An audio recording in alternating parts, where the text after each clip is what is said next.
네, 안녕하세요. 김용필의 동포세계입니다. 네, 오늘은 8월 24일 새벽입니다. 지금 8월 24일이면은 한중수교 기념일이기도 하죠. 올해가 29주년입니다. 내년이 이제 30주년이 되고요.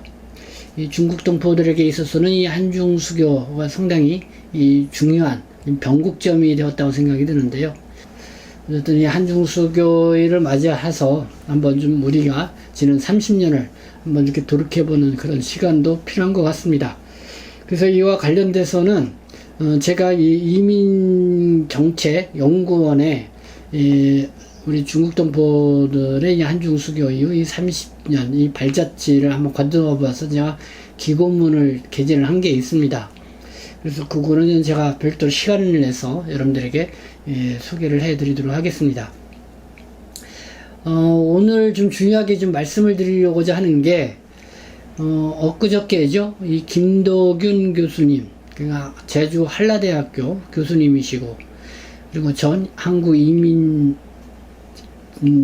이제 이사장도 연임을 하셨고, 그리고 또 출입국 외국인 정책본부에서 또 30년 가까이 또 근무를 하셨던, 어떻게 보면 출입국 외국인 정책 또 이민 정책의 전문가라고 이렇게 볼 수가 있는데요. 이분이 이 10대 이민 정책 과제를 공개적으로 제안을 했습니다. 이재유 신임 출입국 외국인 정책본부장에게 바란다 해서는 10가지, 거기에 대해서 제가 좀 방송을 해드렸는데요.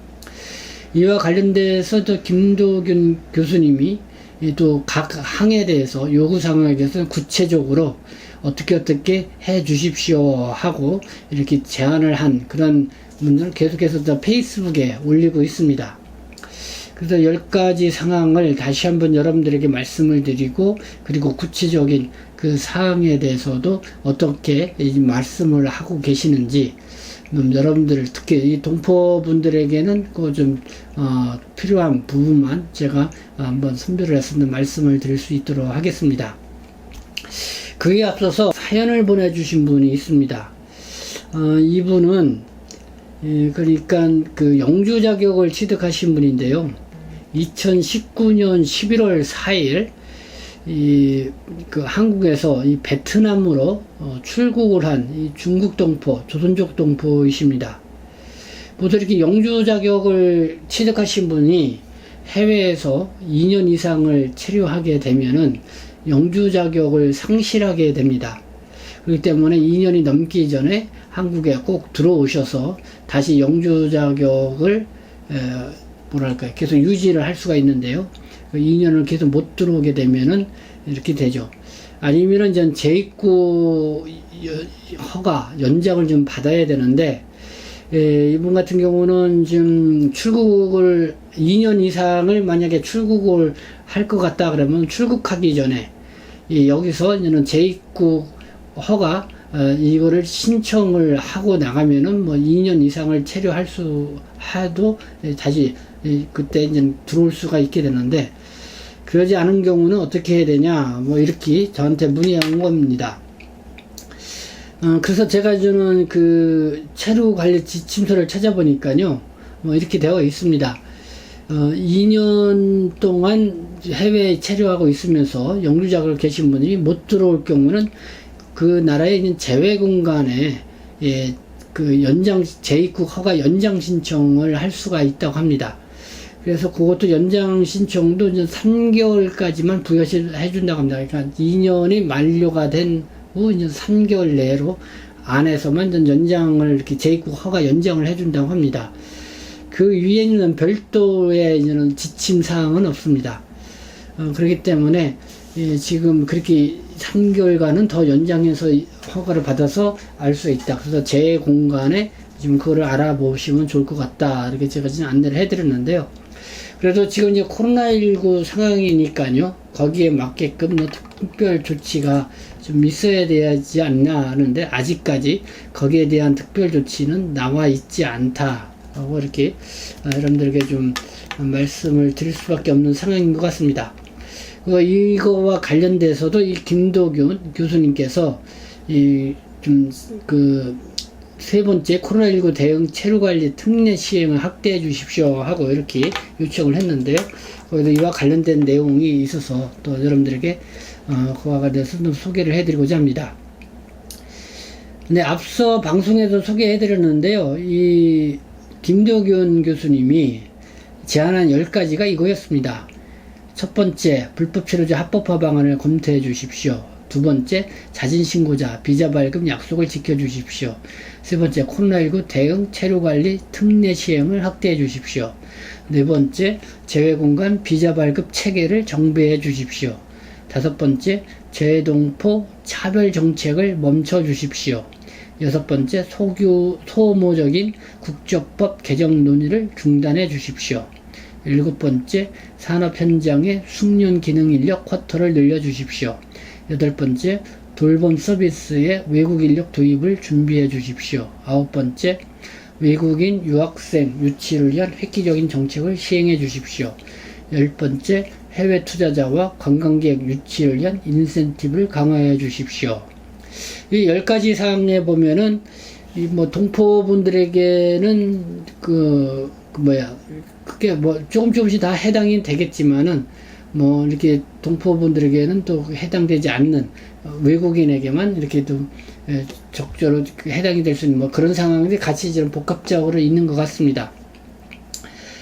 그래도 제가 한번 이 동포 여러분들에게 좀 해당이 될 그런 상황들을 좀 중점적으로 해서 한번 좀 김도균 교수님께서 어떤 구체적인 제안을 하고 있는지 그거를 말씀을 드리도록 하겠습니다. 10가지 중에서 일단은 지금 3가지에 대해서 이 페이스북에 그 구체적인 제안을 내주셨습니다. 그래서 그 3가지에 대해서 오늘은 좀 말씀을 드리도록 하겠습니다. 먼저 이 불법 체류자 합법화 방안을 검토해 주십시오라는 이 부분인데요. 사실 지금 불법 체류자가 한 40만 명 가까이 되는데 이 동포분들 중에서 불법 체류하고 있는 분들은 한 2만 명 안팎 정도 될 거로 이렇게 저는 보고 있습니다. 그래서 사실은 그렇게 불법 체류자가 많지는 않는데요. 그래도 어쩔 수 없이 이게 불법 체류를 하고 계시는 분들이 있는 것 같습니다. 그게 한 2만 명 안팎으로 이렇게 파악이 되는데요. 김도균 교수님은 좀 이렇게 얘기를 하고 있습니다. 우선 이 백신을 맞은 불법 체류자에 대해서 이 코로나19가 종식될 때까지 일정 기간 출국을 유예하도록 해주더라. 그러면은 이제 방역과 안전을 동시에 확보해 주게 된다. 이런 제안이고요. 그 다음에는 이 사람들이 이제는 합법화, 이렇게 출국 유예, 합법화를, 한시적 합법화를 해주는 거죠. 그러면서, 그다음에 취업 업종, 지역 농어촌, 임금, 나이, 불체기간, 범칙금 납부 여부 등을 종합적으로 심사를 해서 이렇게 좀 체류하면서 또 취업도 할 수 있도록 이렇게 그런 방안을 검토할 필요가 있다. 이렇게 얘기를 해주고 있습니다. 이 자진신고자 비자 발급 약속을 지켜주십시오. 역시 이 자진신고 불법 체류자 문제는 동포분들 같은 경우는 그렇게 큰 해당 사항은 많지 않을 거라고 생각합니다. 외국인들 중에 불법 체류자 하신 분들이 상당수가 있는데, 근데 이제 김도균 교수님의 의견을 보면은, 이 지난해 6월에 불법 체류자 선순환 대책으로 자진신고 프로그램을 시행을 했는데요. 그때 이제는 자진 출국을 하게 되면은 1년 이내에 재입국을 보장을 해준다. 그리고 또 재입국 보장해서 정상적으로 출국하면 복수 비자를 주겠다. 이렇게 좀 법무부가 이런 정책을 내놓았고 대대적으로 홍보를 했다는 것이죠. 그렇게 해서 이거를 믿고 이제 출국한 사람들이 많이 있는데 지금 상당수가 비자를 발급받지 못하고 있다는 것입니다. 이게 이제 코로나19 때문에 그런 거라고 하면은 이 법무부나 재외공간에 이 코로나19 때문에 지금은 신규 비자 발급이 어려우니까 좀 그때까지 좀 기다려야 달라. 이렇게 좀 연기 조치를 했다라는 어떤 이런 안내라도 있어야 되는데 그런 것도 전혀 없는 상황이라는 것이죠. 그렇기 때문에 만약에 한국 정부가 이런 식으로 나오게 되면은 정책에 대한 신뢰가 지금 깨질 수밖에 없다. 그러면 나중에 자진신고 프로그램을 시행을 했을 경우에 더 이상 그 효과를 볼 수가 없다 하면서 어쨌든 이렇게 정부 정책을 믿고 자진 출국한 사람들 재입국을 할 수 있도록 이 비자 발급, 이 약속을 지켜야 된다. 뭐 이런 내용입니다. 근데 요거를 첫 번째에서 불법 체류자를 합법화 방안, 그러니까 백신을 접종을 하고 그 다음에 어쨌든 코로나19가 종식될 때까지는 출국 유예를 해준다는 거잖아요. 그러니까 출국 유예를 해준다는 거는 반드시 이 사람들이 이제 정상적인 생활을 하려면은 자진 출국을 하도록 해야 된다는 겁니다. 근데 지금 이번 학년처럼 자진 출국을 한 사람들이 이 정부 정책을 믿고 자진 출국하는데 비자를 발급 안 해주고 못 들어오게 되면은 그때 또 다시 코로나19가 종식이 돼서 출국 유예를 했던 사람이 자진 출국을 하라 할 때 이 사람들이 과연 자진 출국을 하겠냐 이거죠. 그렇기 때문에 지금 정부의 정책 이 신뢰를 반드시 지켜가는 것이 필요하다는 것이 저는 김도균 교수님의 제안이었고요. 그렇게 생각이 들고 또 이제는 코로나19 대응 체류관리 특례 시행을 확대해 주십시오.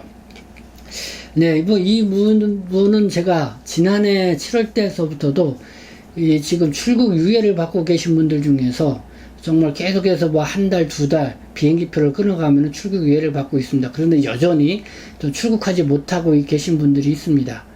그래서 저는 이런 분들의 고충사항, 여기서 불법 체류는 하지는 않으려고 하는데 어쩔 수 없이 출국이 어려우신 분들, 이런 분들이 계속 그래도 여전히 있는데 지금 법무부에서는 계속 출국을 지금 강요를 하고 있습니다. 심지어는 출국을 도저히 못하겠다. 그래서 이의제기도 하고요. 여기에서도 좀 불허 처분에 대해서 지금 구제 절차를 밟고 있는, 그리고 뭐 행정소송을 하거나 행정심판을 대기한 사람들에 대해서도 지금 출국을 강요하고 있는 이런 정책을 펼치고 있는 이런 모습을 보이고 있습니다. 그래서 지금 코로나19가 지금 심각해지고 있고 다시 재유행하고 있는 이런 상황인데 과연 법무부의 이런 출입국 정책이 과연 올바른 거냐 다시 한번 좀 신중한 검토를 해볼 필요가 있다 이런 거죠. 그래서 코로나19 대응의 체류관리 특례 시행을 확대해 달라는 것이 저는 김도균 교수님의 요구인데요. 그래서 이거는 우리 동포분들 중에서도 지금 뭐 상황이 좀 괜찮다 하시는 분들은 뭐 출국을 그래도 하시는 분들이 상당히 있다고 생각이 듭니다. 그러나 여전히 한국에 가족이 있고 또 돌봐야 될 사람들이 있고 그리고 또 여러 가지 경제적 부담을 느껴서 출국을 못하고 있는 분들, 어떻게 보면 이런 분들에 대해서는 이제 법무부가 좀 더 적극적으로 그런 고충을 좀 들어주고 그래서 좀 거기에 대한 특례 조치 같은 게 해줘야 되지 않냐 하는 것이 좀 저도 각기 주장했던 바이기도 하고 또 김도균 원장님이 김도균 교수님이 여기에 대해서 또 이렇게 제안을 해서 좀 반갑다는 생각이 들었습니다. 특히 지금 특례 조치를 해야 된다는 거 지금 국내에 있는 분들 뿐만 아니라 해외에 지금 이미 출국했던 분들, 그러니까 저 영주 자격을 갖고 계시는데 2년 내에 이제 못 들어오시는 분들, 이런 분들 같은 경우는 영주 자격을 다시 상실하게 되면은 다시 비자를 받고 와서 다시 영주 자격을 다시 밟아야 되는데 그럼 상당히 또 복잡한 절차를 또 밟아야 된단 말이에요. 근데 코로나19 때문에 못 들어오고 이렇게 2년 이상을 체류할 수밖에 없는 사람들에 대해서는 여러분들에게도 특례 조치를 취해 주는 것이 필요하다. 뭐 이런 이런 제안들을 하고 있습니다. 지금 김도균 교수님이 이런 내용이 있습니다. 심지어 영주권자도 예외 없이 재입국 기간이 지나면은 비자를 취소하고 있습니다. 코로나 감염과 방역을 생각하면은 불필요한 이동은 하지 않아야 하는데 국내에 있는 사람은 갔다 오라 하고 해외에 있는 사람은 왔다 가라 합니다. 완전히 거꾸로 가는 정책입니다. 실익도 명분도 없습니다. 그래서 이 본부장님께서 나서서 다음 두 가지에 시급히 해결해 주십시오. 첫째, 출국 유예자 중 자격을 갖춘 사람은 체류 자격 변경, 부여를 허가해 주십시오. 둘째, 재외 공간에서 재입국 허가 기간을 더 이상 연장할 수 없다면 차후 입국 시 재외 공간에서 과거와 동일한 비자를 조건 없이 발급하고 국내 등록을 면제해 주십시오.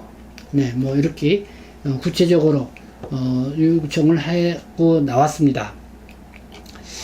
네, 김도균 교수님이요. 전직 출입국 공무원 출신으로서 사실 이렇게 직접적으로 이 공개 제안을 하면서 이렇게 목소리를 내기가 쉽지가 않은데요. 또 이렇게 목소리를 냈다는 것은 상당히 의미가 있다.